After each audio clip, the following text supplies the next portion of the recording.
Olá, minha joia, sou Hugo Bandeira. Flávio Oliveira rasga o verbo e expõe toda a incoerência do voto vergonhoso do ministro Fux, expondo a diferença de opinião do magistrado ao condenar bagrinhos e tubarões. E Thomas Traumo mostra o lado bom disso tudo. Espia. Não é exatamente surpresa que viria alguma divergência do ministro Fux. É verdade que, em alguma medida, ele surpreende com a amplitude dessa divergência e, inclusive, à luz de votos anteriores. Os colegas já mencionaram a posição de Fux no acolhimento da denúncia, que foi em 26 de março, e os pontos que ele indicou que poderia questionar, argumentar com mais ênfase seriam a delação de Mauro Cid e a questão dos crimes de abolição violenta do Estado Democrático e golpe de Estado. Contudo, ele retornou em alguns temas, por exemplo, a prerrogativa de foro no Supremo Tribunal Federal, por exemplo, a competência da primeira turma. E isso surpreende porque foram questões que já tinham sido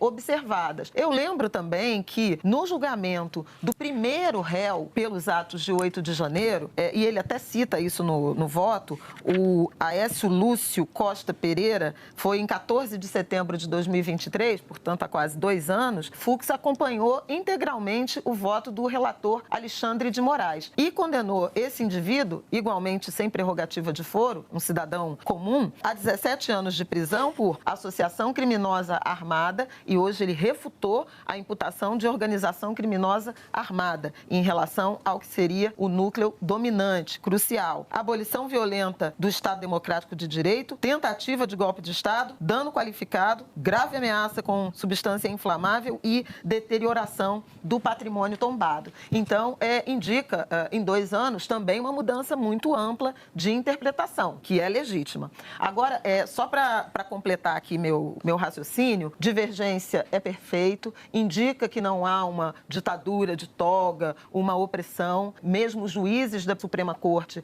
no Brasil têm direito a expressar e serem ouvidos respeitosamente por opiniões divergentes. Mas eu acho importante que nesse voto que a gente conhece até aqui foi validado inequivocamente o Instituto da Delação Premiada. Fux não divergiu dos colegas em relação a isso, a delação de Mauro Cid, e essa é uma informação importante para uma legislação relativamente nova e nós temos ouvido isso dos ministros. Agora, faço um comentário final em relação à análise de crime contra a democracia, contra o Estado Democrático de Direito. Ontem o ministro Flávio Dino começou seu voto dizendo o seguinte: esse aqui é um julgamento como outro qualquer. E fez análise e emitiu uma posição de quem compreende a gravidade de crimes contra o Estado Democrático de Direito. Essa é, de fato, uma grande novidade, a primeira vez que essa legislação, sancionada inclusive por Jair Bolsonaro, é aplicada, e ela vai criar, obviamente, jurisprudência. Em alguns momentos da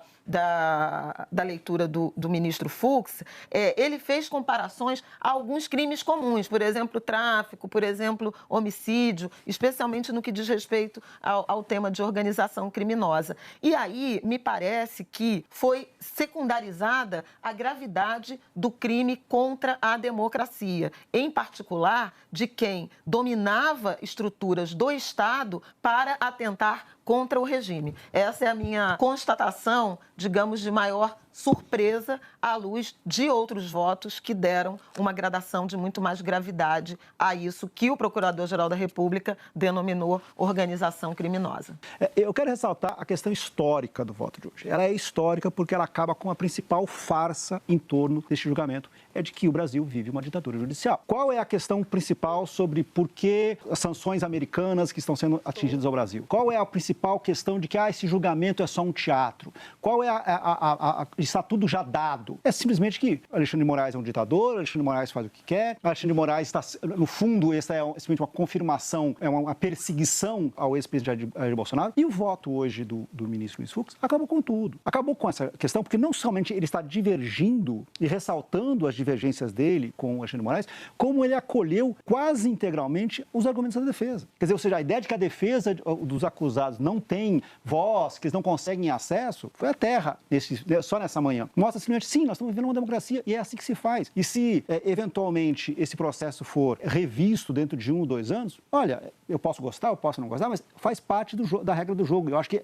a questão eu acho o principal é, se a regra do jogo é esta e ela pode ser mudada, mas esta é a regra atual, ok, a gente continua vivendo e continua fazendo mudanças, continua fazendo eleições, quem ganha a eleição entra no poder e quem perde aceita o resultado. Eu acho que a principal questão é mostrar que a gente passa uma fase que é a fase do discurso de que esse julgamento ele não é legítimo.